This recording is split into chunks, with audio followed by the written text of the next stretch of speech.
Thank you, Chairman, and thank you, Secretary McNeil.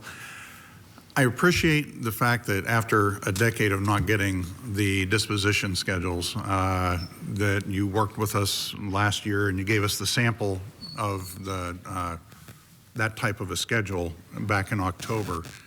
And my team has told me that we can expect an actual updated report in March. Is that still a good timeline? That's absolutely the truth. That's what we're aiming for. So we've already done a draft and sent that on for review, and we'll have a final disposition plan sent over in March. That's awesome. It's rare that we get something 2 months ahead of schedule in this business, so I definitely appreciate that. Do you know what the current cost is to the taxpayers to maintain surplus and vacant state properties? The exact figure I don't have at this time, but I will tell you, I know it's in the millions. I know that too. Any ballpark estimate that you might be aware of? Yeah, if I can look through, I can show you, I can give you an estimate on exactly how, or I can give you an estimate of what we think we're spending right now.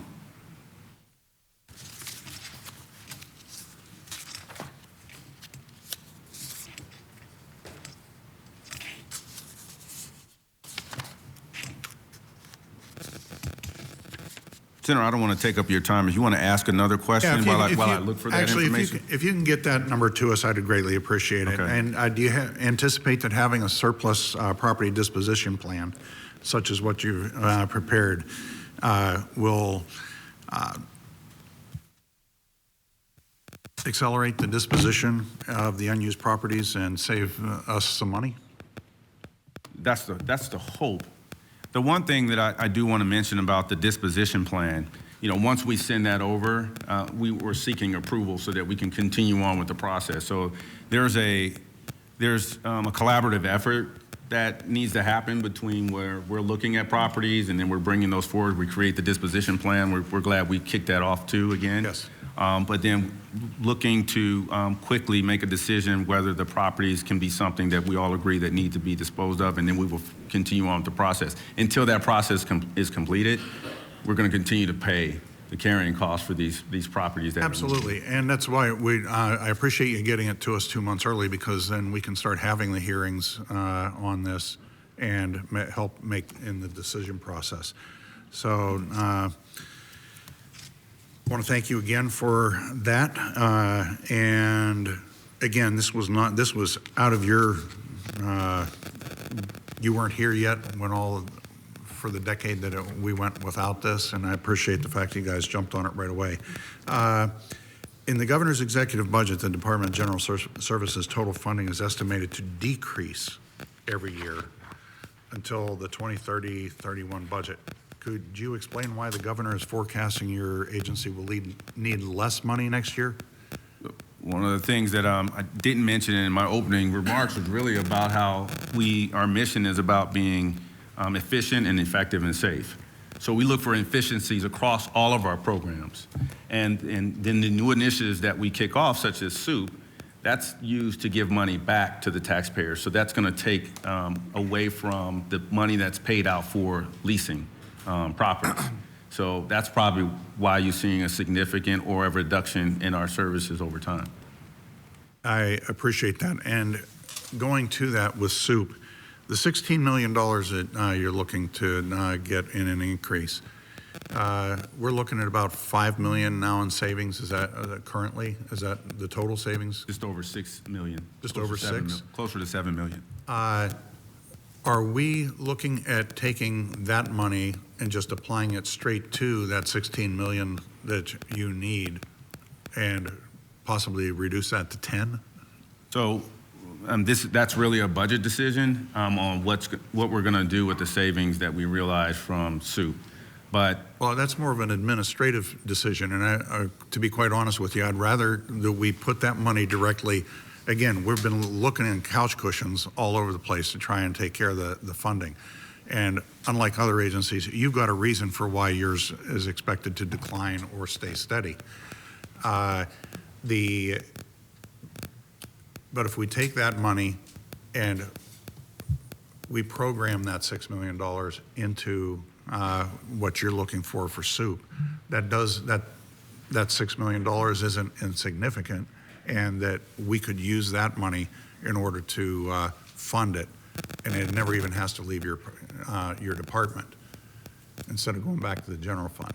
Do you agree that that would be an effective use? I think that is an effective use, but I think that there are other effective uses for that money, and that decision I can't make on my own.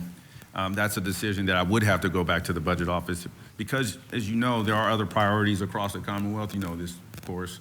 And again, the whole intent of the soup was just to save the money and possibly use the money to help the citizens within Pennsylvania.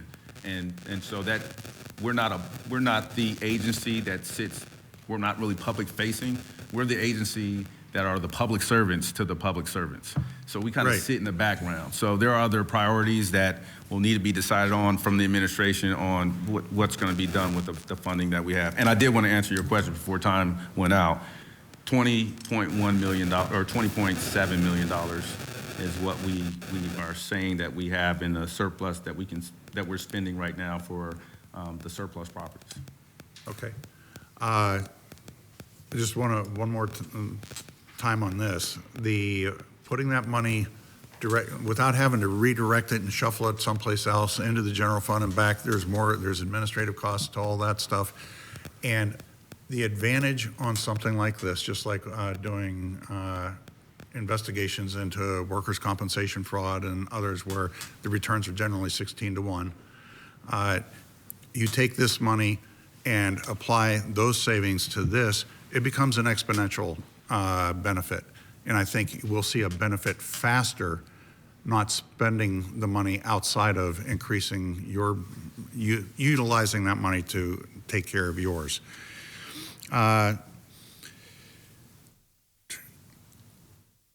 The contracts that you manage, are you also involved in the creation of those contracts in order to help make sure that they're being utilized or created and utilizing funds in a way that is within the law and also has the most effective use of the dollars for the Commonwealth? So out of our Bureau of Procurement, we are in charge of establishing policies for how we procure goods and services across the Commonwealth. Each agency has their own procurement official embedded within that agency that actually helps write the scopes of work, but we make sure that it follows the guidance that we issue as far as following the procurement code. And so we have terms and conditions that we put into these contracts to properly monitor and make sure that the money that is used for the services that are being rendered are being done responsibly so that we can be transparent with the taxpayers around that. There's one contract that really is sticking out for me right now. AmeriHealth Veritas has the contract for managing the prescription drug programs and some others here in the Commonwealth. They've moved their facility out of Essington up into what is the highest per capita zip code in the Commonwealth. My information is that they've spent $1 billion on a facility that nobody's in the parking lot. And I'm just kind of curious, do you monitor those type of expenditures to find out and ensure that companies that are contracting with the Commonwealth for this type of a thing are actually creating benefit for the people, like I said, within the prescription drug programs and stuff like that? Are they actually benefiting the people, or are they benefiting certain businesses and equity firms? So going back to the discussion around the terms and conditions that we have in our contracts, those are the terms that we use in order to do the monitoring. when an agency is responsible for the procurement of a contract such as with Emeritus or AmeriHealth Veritas, yes.